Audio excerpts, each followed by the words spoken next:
What if your greatest success became your biggest curse?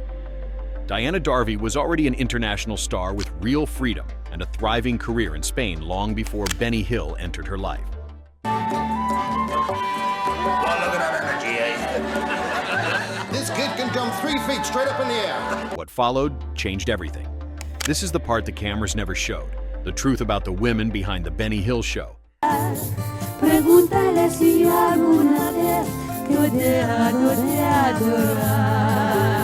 And what fame took once the laughter stopped. Daughter of the Windmill? On April 21st, 1945, as the world emerged from the shadows of war, a baby girl named Diana Magdalene Roloff entered the world in Cheadle, Cheshire. But this wasn't just any child. This was the daughter of Pamela Cooper, one of the legendary Windmill girls, those fearless dancers who kept London's Windmill Theatre alive even during the Blitz, when bombs fell and the city trembled. The Windmill had a famous motto: "We never closed," and Pamela embodied that spirit, resilient, beautiful, unstoppable. But Diana's story began with heartbreak. When she was just 2 years old, her father died. In an instant, everything changed. Her mother, now a widow, moved them to Bristol, where she would raise Diana alone, carrying the weight of grief and the responsibility of a child who had her father's eyes but would never know his embrace. Diana Darvey grew up backstage, where theater became her classroom and playground. While other children played with dolls, she played with feather boas and sequined gowns. Instead of nursery rhymes, she learned show tunes.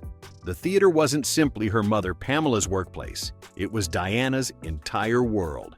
I'll serve you Turkish tea and give your head a Persian hug. As she grew older, she adopted a new name, Davy, after her stepfather.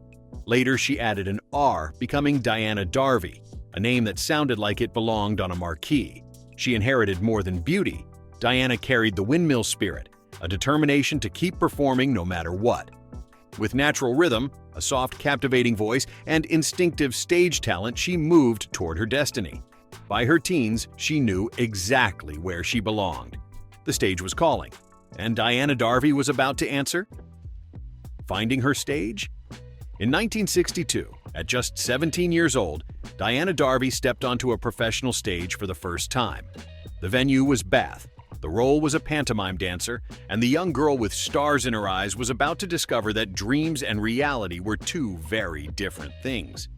Pantomime was a British institution, colorful, chaotic, and demanding. Night after night, Diana danced in elaborate costumes, learning to hold a smile even when her feet ached. Road to Iraq, it's oh so nice to just wonder, but it's so much nicer, yes, it's oh so nice to wonder back. To hit every mark even when exhaustion threatened to pull her down.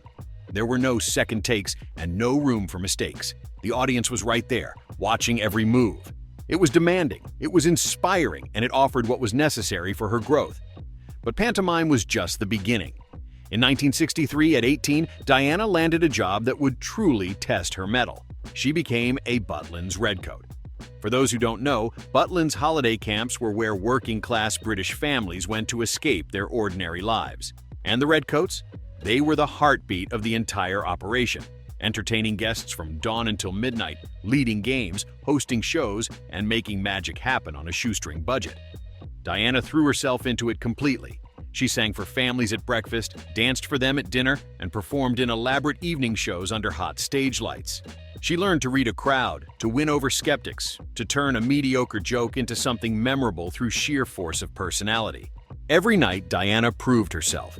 She developed comic timing that would serve her for years. She built confidence that couldn't be shaken. She discovered that she could command any stage, work with any performer, and win over any audience. But as the seasons changed and the crowds came and went, Diana felt something stirring inside her, a hunger for something more. Holiday camps and pantomime were fine for now, but they weren't enough. Not for someone with her talent, not for someone with her dreams. The Spanish Revolution? The world came calling in the form of a London ballet troupe. Diana joined them as they began a whirlwind tour through Sweden, Germany, and Spain. For a young woman who had never left Britain, the experience was intoxicating. New languages, new audiences, and new ambitions opened before her. Sweden offered elegance. Germany offered precision. Spain, however, possessed a certain magic.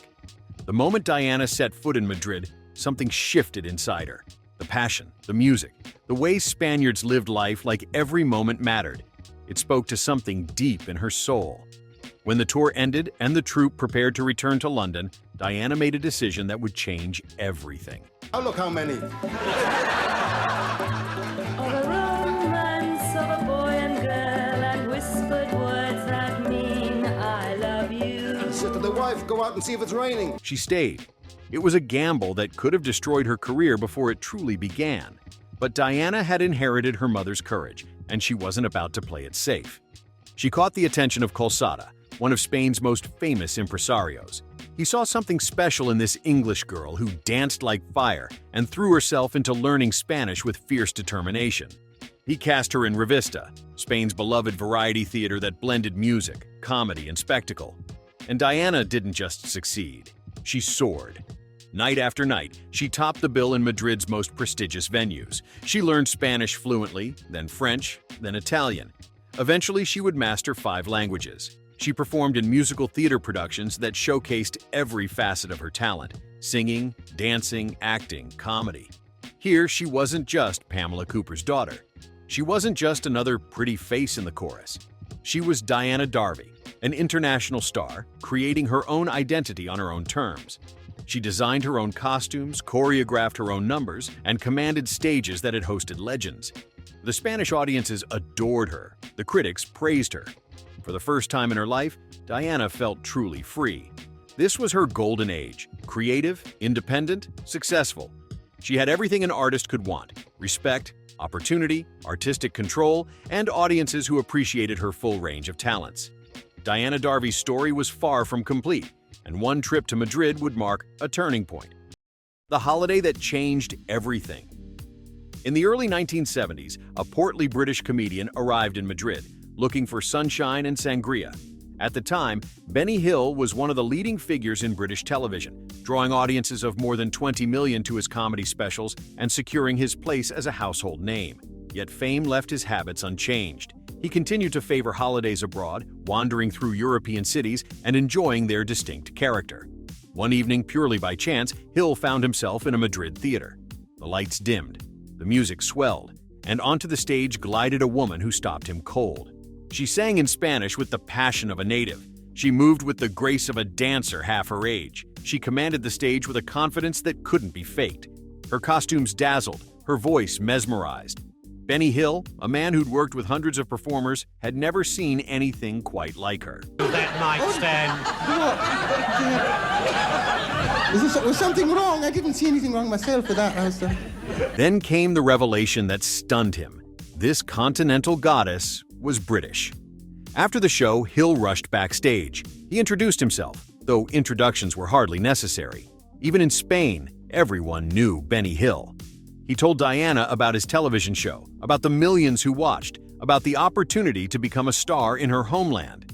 Diana faced an impossible choice. In Spain, she had everything: artistic freedom, respect, success on her own terms. She'd built a life here, a reputation here. She was already a star. But Britain meant something different. It meant her mother could see her success. It meant 20 million viewers instead of a few thousand theatergoers. It meant the kind of fame that transcended borders. Hill was persuasive, charming, insistent. His agent, Richard Stone, began representing her. The machinery of British television started turning, pulling her back across the continent toward a destiny she couldn't quite see. Diana said yes. She would return to England. She would appear on The Benny Hill Show. It seemed like the opportunity of a lifetime. How could she possibly refuse? But in making that choice, Diana Darvey had just sealed her fate. Instant sensation? On February 7, 1974, 20 million British viewers discovered Diana Darvey, and they couldn't believe what they were seeing.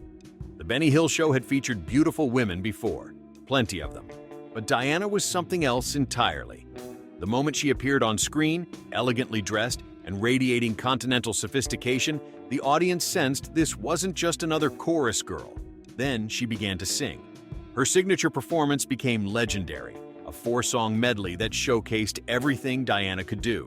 She opened with "It's Nice to Go Travelin'," the Frank Sinatra standard that promised adventure and romance. Her voice was rich, confident, flawless. You know what you are? You're not mad. You are imbecile. Imbecile! Then, without missing a beat, she flowed into Maurice Chevalier's Valentine, switching effortlessly to French.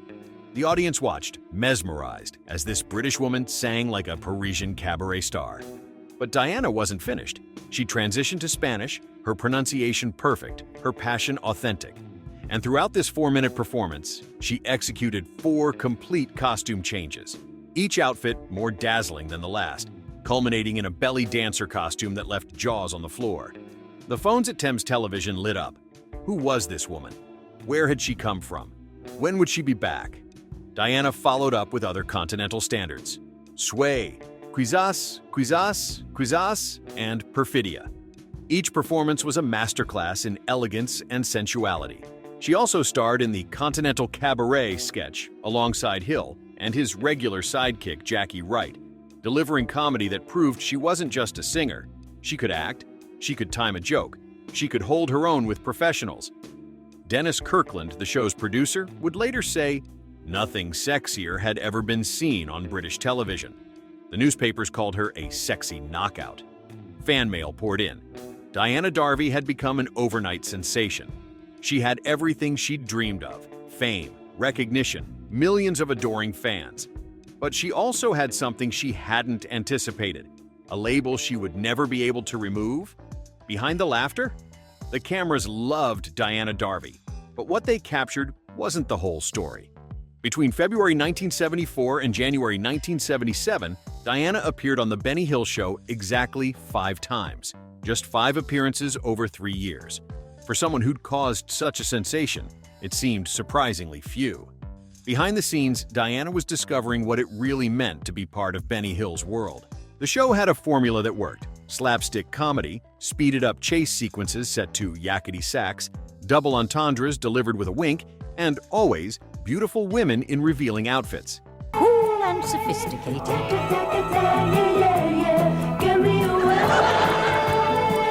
These women were collectively known as Hill's Angels, and while Diana was given featured spots that set her apart, she was still part of that image. She worked alongside regulars like Jackie Wright, the diminutive bald man Hill would affectionately pat on the head, and Bob Todd, the tall, imposing, straight man.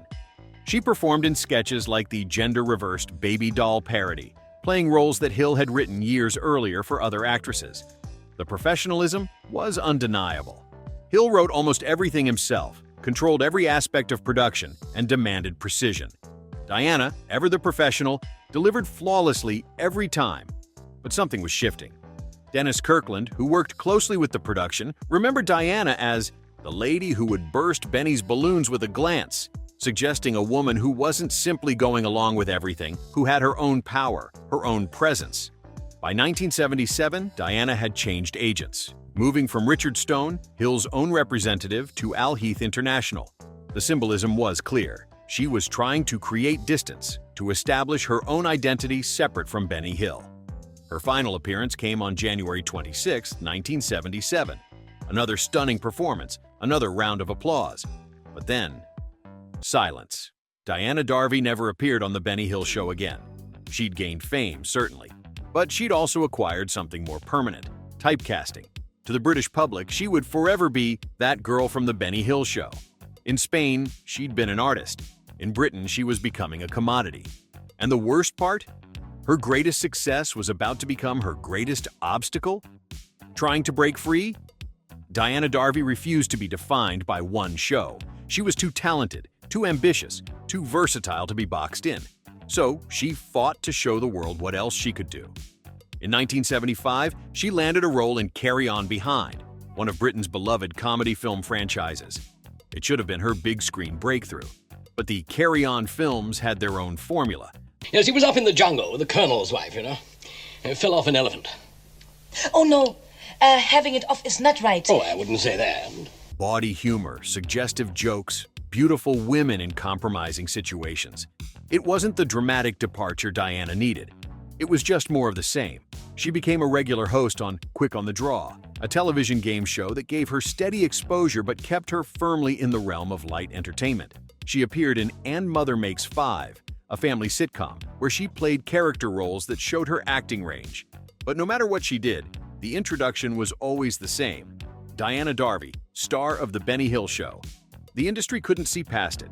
Casting directors saw sexy and comedic, but never serious or dramatic. Her years in Spanish musical theater, her multilingual abilities, her choreography skills, none of it mattered. She was Benny Hill's girl, and that's all she would ever be. So Diana pivoted. If British television wouldn't let her grow, she'd return to what had worked before: live performance. She married Terry Giddings, the former drummer for Georgie fame, and together they created a cabaret act. An hour of songs, sketches, and dance, showcasing everything Diana could do, with Terry providing the musical foundation. They took the show on the road: Japan, Australia, the Far East, across Europe. International audiences still appreciated her continental sophistication, her multilingual performances, her sheer stage presence. In the early 1980s, they settled in Miami Beach, Florida. The Benny Hill Show had just entered American syndication and was becoming a massive hit in the United States.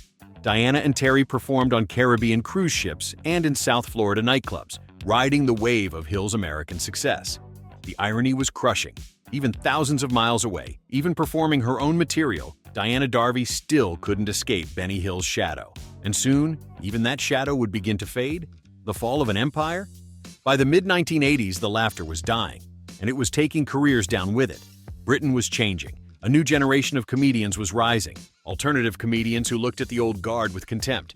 They performed in small clubs, rejected traditional television, and built their comedy on social consciousness rather than slapstick. And they had a target: Benny Hill. Ben Elton, one of the movement's brightest stars, made headlines with his attacks. On television, in magazines, he accused The Benny Hill Show of something unthinkable: inciting violence against women.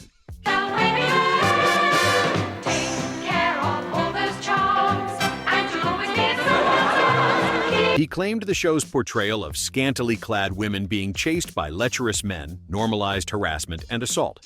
Elton suggested that Hill's style of comedy contributed to an atmosphere where, in his view, women in Britain no longer felt safe doing something as simple as walking through a park. Other voices joined the chorus. Feminist groups condemned the show's objectification of women. Mary Whitehouse and conservative campaigners attacked it from the opposite direction, calling it morally corrupt.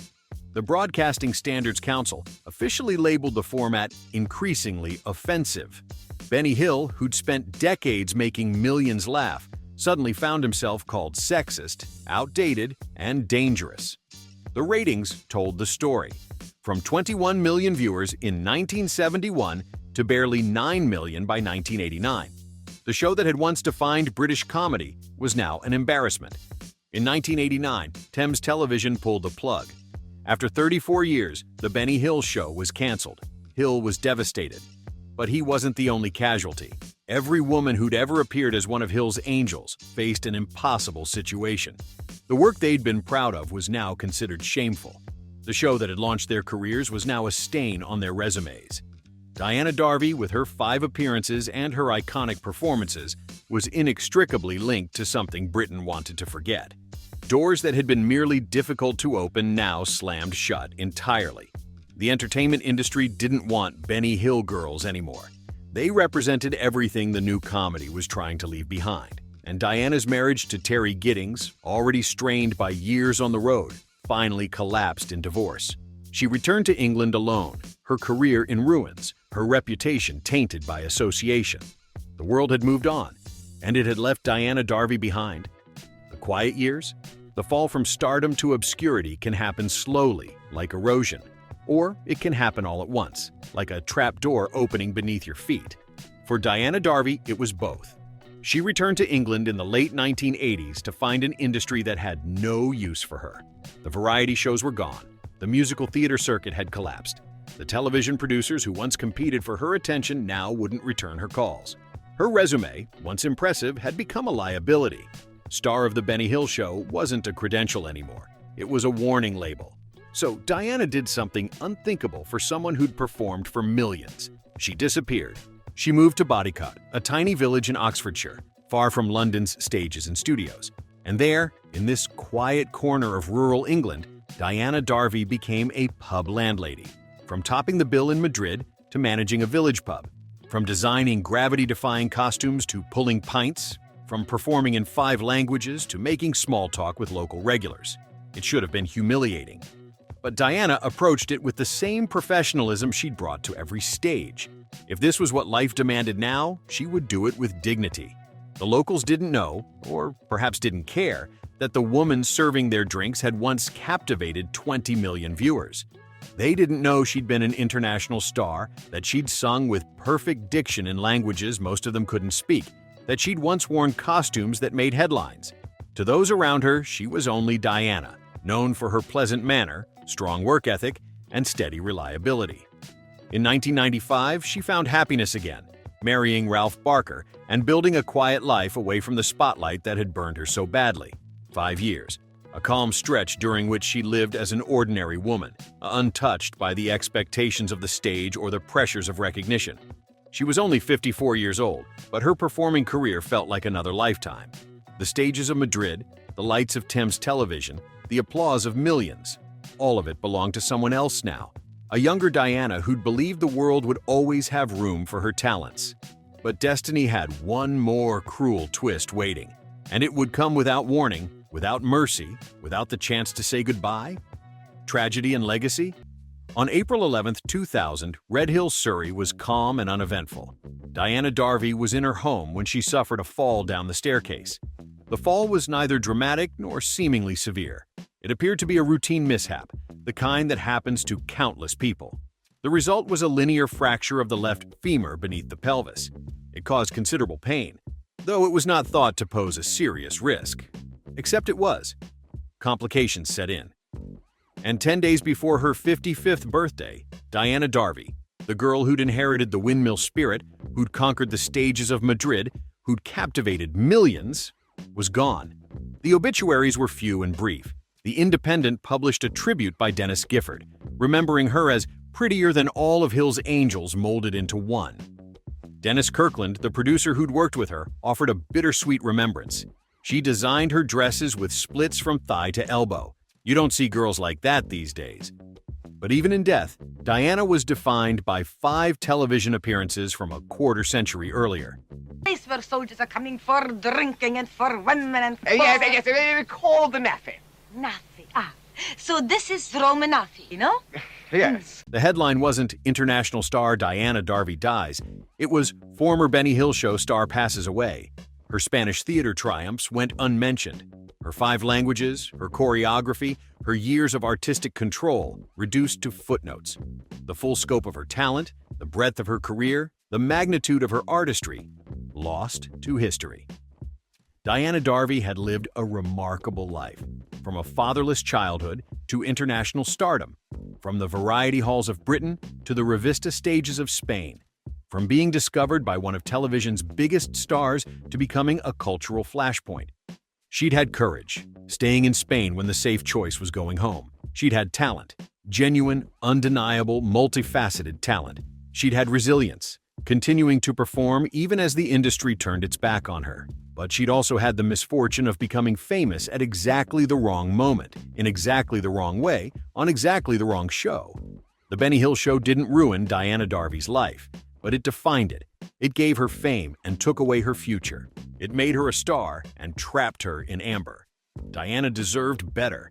She deserved to be remembered for everything she was, not just for 5 appearances on a controversial comedy show. She deserved to be remembered as an artist, as a pioneer, as a woman who commanded stages across continents and spoke to hearts in 5 different languages. Diana Darvey was magnificent, and the world forgot. If Diana's story moved you, please like this video and subscribe for more untold stories from entertainment history. What other forgotten performers should we cover? Drop your suggestions in the comments below. Share this video. Help us give Diana the recognition she deserved. Until next time, remember their names.